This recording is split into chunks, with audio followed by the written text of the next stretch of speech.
Welcome back to the Real Street 502. This is your president right here, sitting down. We're going to do a little talk about what's going on this year, talk about what happened at the end of last year. We'll do a quick rundown of what's going on in society while we're here. Give a couple shout outs to a couple people, and kind of talk maybe future builds or next motor, where we're going to go, and what it's going to take to get there. So first off, we'll start off last year. I got this car. It's just red rum. I never went over this car, where I got the car. I'd actually got this car from through a friend of mine. He knew somebody that had this car, and it was kind of for sale, but not really. So my buddy and I went and looked at the car, and when we went and looked at the car, really liked it. Car had been sitting for quite some time, and you seen last fall I got it running. That was a patch just to see if I could get the car running, and then got the car running, went at 661. Well, the car came back and is set for a few months due to it being wintertime. So with it being setting around, some things have kind of shown their head from age. The rear shocks were leaking pretty bad. The trans pan was crushed a little bit and leaking pretty bad. It had an old school electric water pump on it with the little belt drive on the side, which isn't a bad thing. I mean, it worked, but all in the same. He had the water pump and the fan running on the same switch, and in my opinion, through running aluminum heads on the 408, and 400s run hot anyway, I have the electric water pump and the fan on separate switches.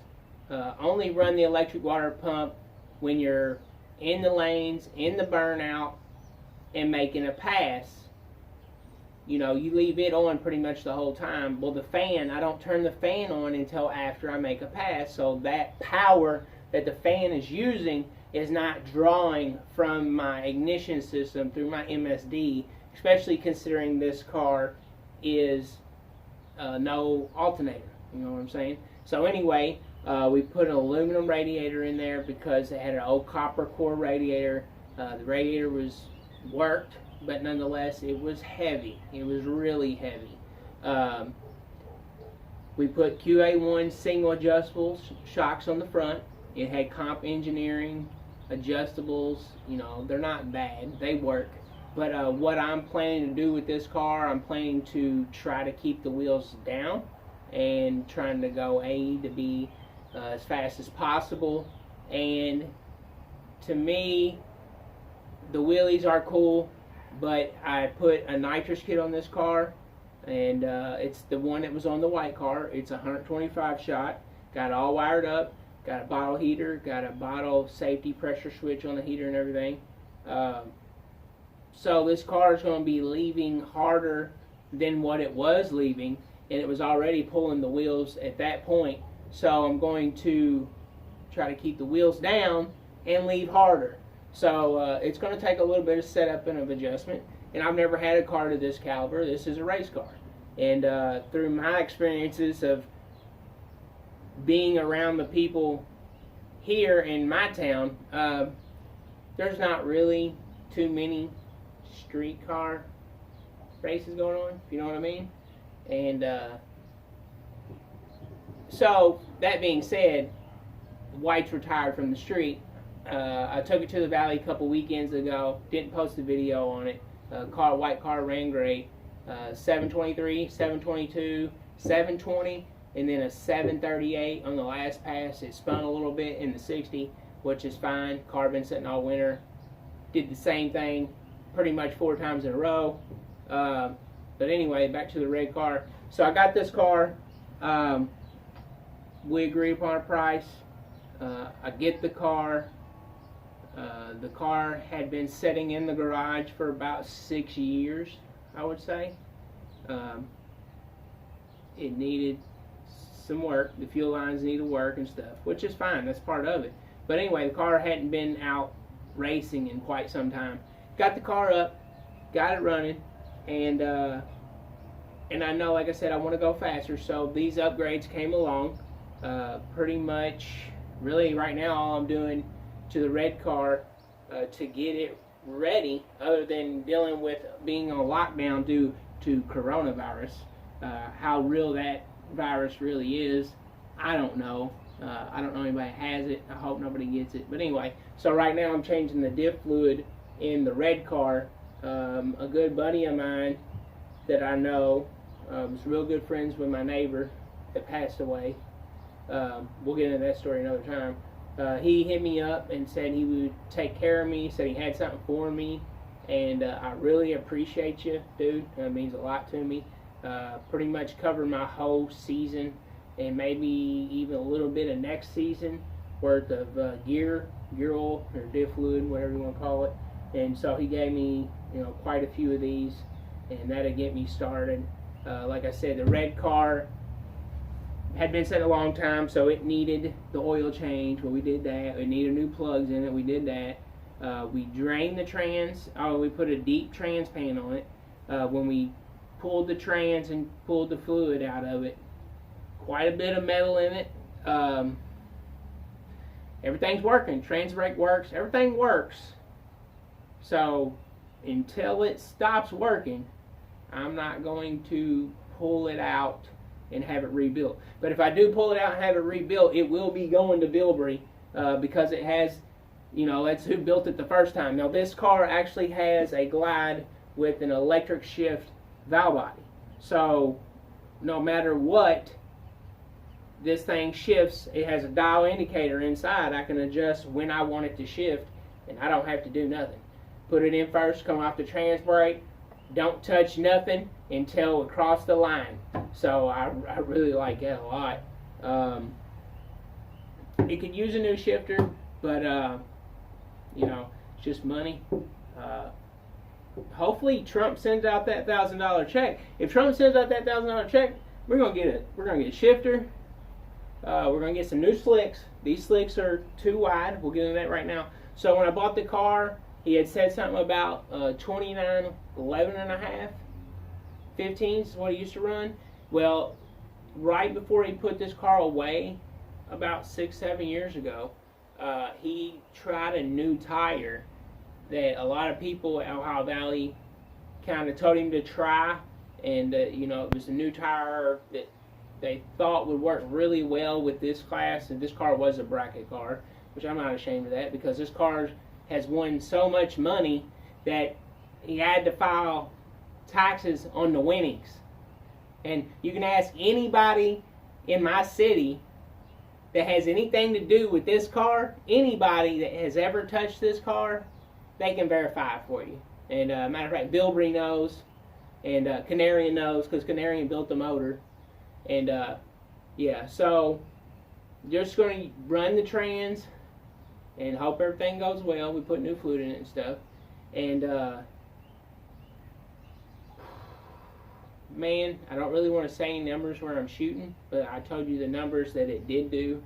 And as far as those numbers, we need to shave quite a few of those numbers off to even be competitive with a lot of these guys. I'm not knocking none of these guys around here. The real racing scene, the real guys, are fast.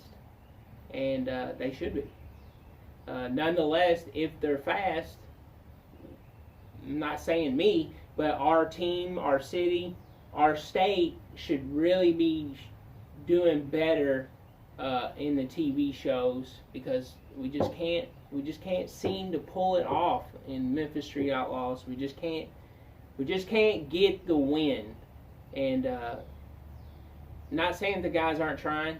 Scotty, my buddy at Hinkle's Hot Rods, check him out on Facebook. He's the one that did the Big Tire Nova that we went and picked up a few videos ago. He was there at the Memphis Street Outlaws, got up there to the burnout box, did his burnout, blew the transmission up. They did what they could. They pushed him up to the line, try to trick the other guy to, jumping or something. And it's a shame, because he's a really cool guy, and I really feel like he had a chance to win that race. But anyway, back to what we're going to talk about. So, back to the red car. Red car is a small motor. It's 350 based. Canarian built it. And it does good. It does good for what it is. It runs better than the 400, but it should, considering the amount of money that's in that motor compared to the 400 motor. A lot of people say, we'll just say basic info, a lot of people say, oh, that's a lot of money for a motor. I got $3,000 in my motor. Well, yeah, you got parts that somebody gave you. Gave you a set of heads, gave you a set of pistons. A lot of people that are racing, that have race teams, that either they're sponsored, or if you're just balling out and you want to know what's in your motor, you want to know what it's going to do, you want to know what the longevity, the life, the durability is going to be, buys brand new parts. So yeah, that's cool. You got a $3,000 motor. I got a $6,000 motor that I built, but the thing about it is it's all brand new. It's going to last a long time.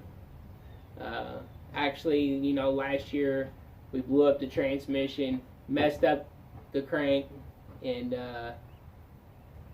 tore up a bunch of stuff. But we put a new crank in the 400 block, didn't have to pull the pistons, didn't do nothing, didn't even, same rings, put new bearings in there, a new crank, called Skip White up on the phone, had my balance card that came with the whole assembly kit when I bought it, and gave him the balance numbers.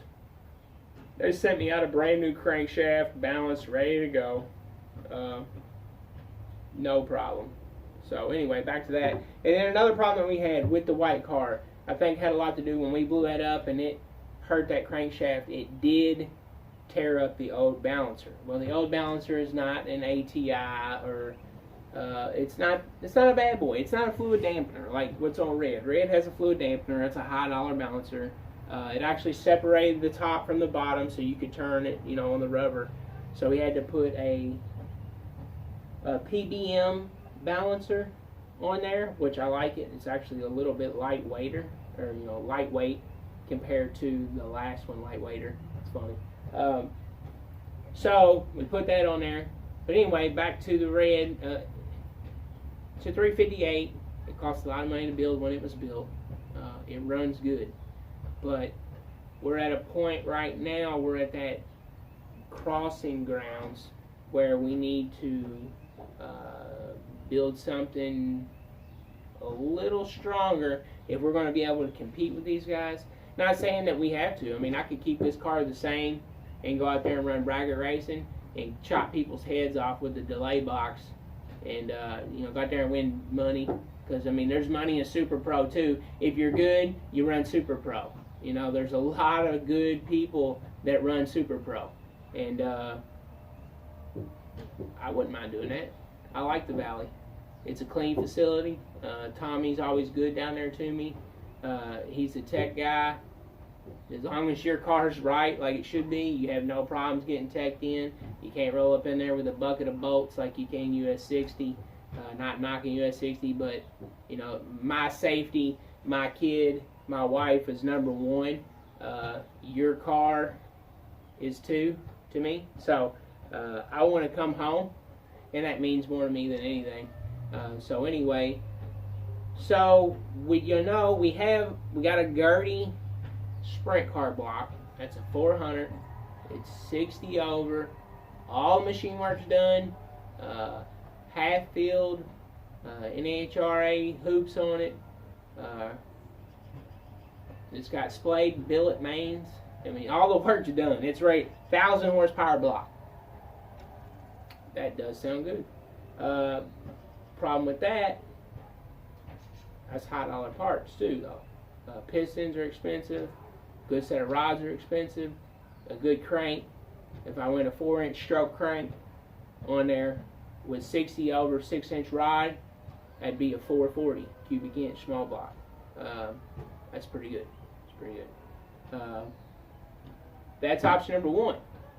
Option number two would be take the 400 that I got in the white car and either put a Pro Charger or a big single or twin turbos on it and put a blow through it and just run it until it scatters.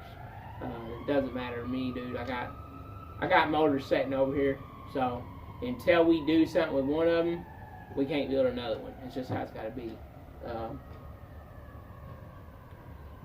Option 3, probably the most logical, smart option that it could be for this given time, day, and age. It would definitely make the most horsepower, probably definitely most durable. Streetable, not so much. Really doesn't matter because this car's not streetable at all. This car's a race car. That's what it's meant to do. And to me, any car that has a cage is a race car. That's just how it goes. You can't go. There's no going back. Once you cage a car, it's a race car. Yeah, you can cut it out, but then you got plates down there welded in the floor, and it'll never ever be an original resto car that can be restored. Which nowadays that's what brings the money. Original cars. The red car, it's pretty. It's a race car. Always been a race car. It's got one job: come off the trans brake, hit the nitrous, cross the line, boom. That's it. So third option is go LS. You know, a good buddy of mine, Russo, he drives a pretty badass ride. Hooked me up with a 5.3, I believe Gen 2 or Gen 3. I haven't even looked it up yet. Haven't even pulled off the cart yet, but I still got it.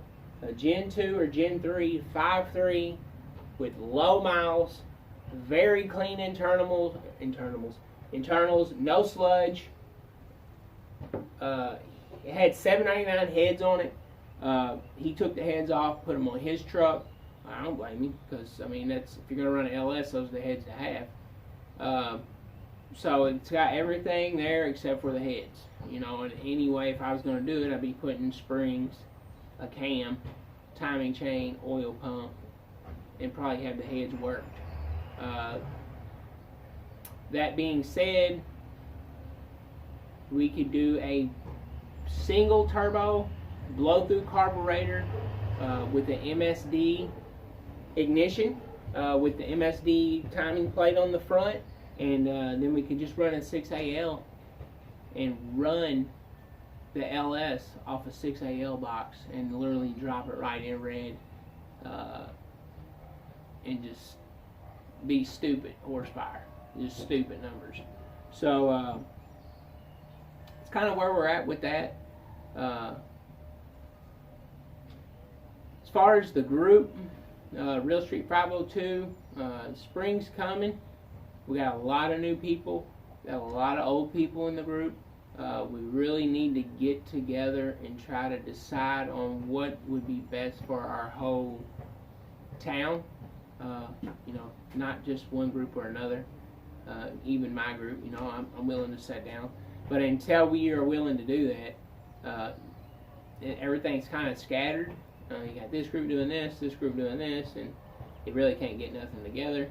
Can't get no big races, can't get no big turnouts, can't get no big cash pots, and you get a lot of spectators.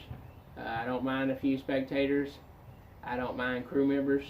I don't own the street. You can bring whoever you want, but if you got so many people coming to watch you that we can't get the races done, then, you know, it's a wash for everybody, and then it's a loss. You know, then we got to find another night, another spot, not have to worry about cops.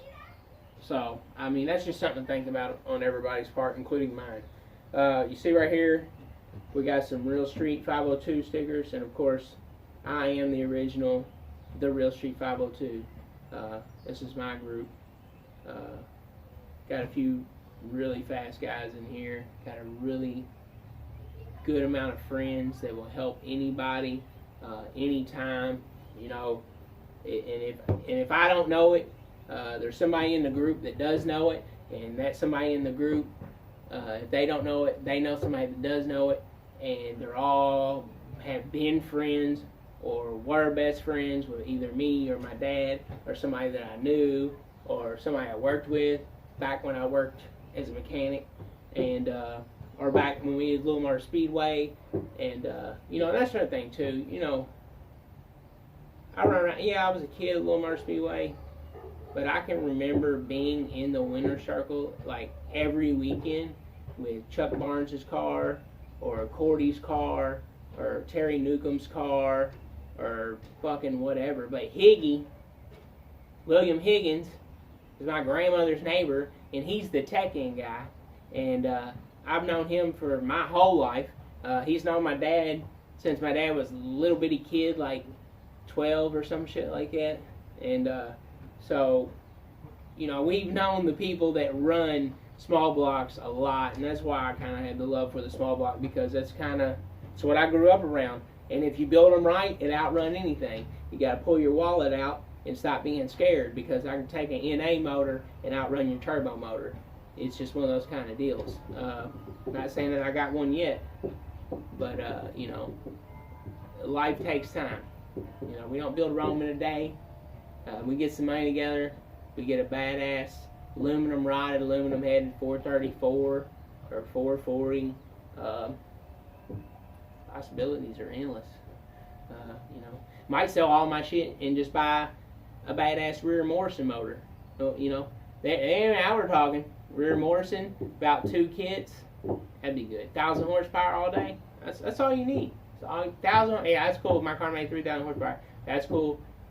1,000's all you need in the streets. So that being said, we'll do a rundown, kind of scan over the car on what all I've done, and I'll show you the 5.3 before we wrap this up. Just want to kind of touch base and let everybody know what the plan is. We haven't went anywhere. It's just been kind of winter. I mean, it snowed a little bit, but also now we're on lockdown, so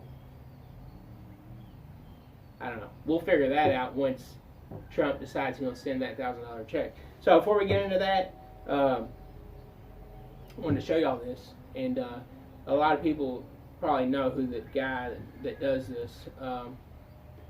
He done a lot of porting for me on the 400, and he did an excellent job. It's not his fault that I bought junky heads, and but anyway, so my buddy Billy Clem does a bunch of porting for a lot of people, and I just call him Clem. He polishes all kinds of stuff. He ports LS heads, he ports small block, big block heads, he ports intakes. Anything that he can get a stone in there and wallow out, he'll do it. So this is one of his big block pistons that he polished, and I think he said he charges like $12 a piece to polish a piston. And it's been sitting around. I've had a few people touch it and shit, but I mean, I literally had this thing shined up like a mirror. And something that he told me that I don't know if a lot of y'all know. Let me wipe this off and we'll go over this. So on a big block piston right here, you know, you get your valve release. Well, these are real sharp. Well, he said when they're real sharp like that, he said that causes a dead spot. He said the air and fuel will not flow over that sharp corner on the valve relief. So he said he takes and polishes that down, kind of files it down, and then polishes it to where it's a smooth. I mean, that's super smooth right there. That's super smooth. And he said that just takes that dead spot away. He said it lets the air and fuel just kind of roll right over there and go right where it needs to go, instead of getting hung up right there and sitting there and not getting a full burn. And just kind of let your flow, you know, if you got a ported intake and you got ported heads, this kind of just works with it. You know, this kind of goes hand in hand with all that stuff. And you know how that goes. If you got a lightweight assembly, and you got lightweight flex plate, lightweight balancer, lightweight drive shaft, and lightweight ring and pinion, it all helps minutely. How much, I don't really know. I don't have any of that stuff myself. But I just something that I wanted to show y'all. So if you ever need anything, let me know. Put a comment below, and I will refer you to my friend Billy Clem. He does excellent work. And I don't know, man. I'm kind of torn. Do I want AFR heads, or do I want to take a set of heads and send them off and have CNC ported, or I could call Texas Speed and get CNC ported heads? We don't know. We got time. So let's do a rundown on the car and on the motor, and then we'll call us a day. Alright, so this is the 5.3 that he gave me. It's really clean. I mean, it's super clean compared to an old motor. This is the first time I've ever had my hands down inside of an LS, ever. I mean, I've seen them, I've watched videos, I've seen dynos, I've seen everything about them. I've seen people build them. I watch LS Nasty a lot. I watch the Black Sheep. I've seen people breaking the world record on hydraulic roller stock blocks. That stuff's kind of cool. I like it. I don't really like hydraulic roller, but I think that stock block shit's pretty cool. Now this is a flat top piston motor. So if anybody can tell me in the description below what gen this is. I was told it was a Gen 3, but that was just by the description that I told him. Alright, so one thing that I did leave out, we put a mini starter on it, and that's a secret too. I want to tell y'all, if you ever buy a mini starter off eBay, it's a 4 horsepower starter, and it's actually pretty badass. But the thing is, with these Pro Hooker Pro headers, Super Pro headers, there's no room down there on either side. Barely any room for your shifter cable, barely any room for your starter. So I can see why he ran a factory starter. I had to take and, we'll say, machine the block, the aluminum block that it actually is bolted to. You see how the corner's cut down there? My machining consists of a hacksaw and very minute cutting, a little at a time. Got the new electric water pump, got the old fan back on the electric. On the fucking aluminum radiator. Sorry guys, I've had 1 or 2 shots of tequila today. We got a new Brawler 950 carb. I did clean up a bunch of the wiring and really did make it look a whole lot better. Why it's so jumpy.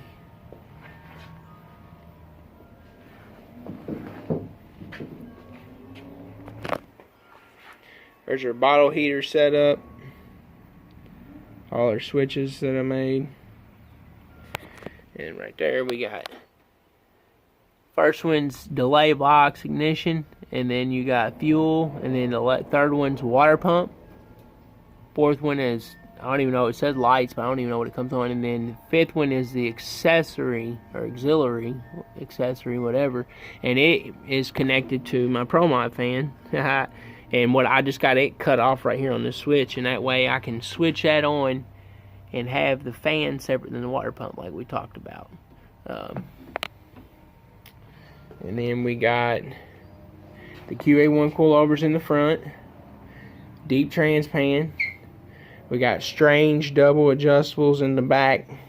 Same springs that were on the car, which was awesome. And then we got a brand new Optima battery back here.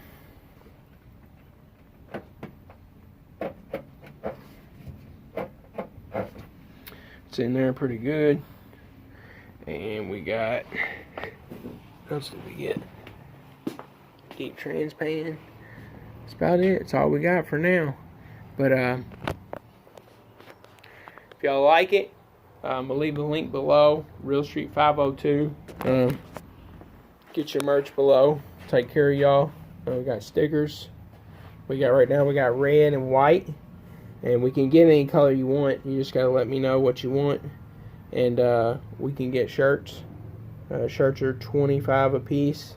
Stickers are $5 each plus shipping unless you're in the little area. So just like to take time to thank y'all. Y'all have a good one. I'll see you in the next one.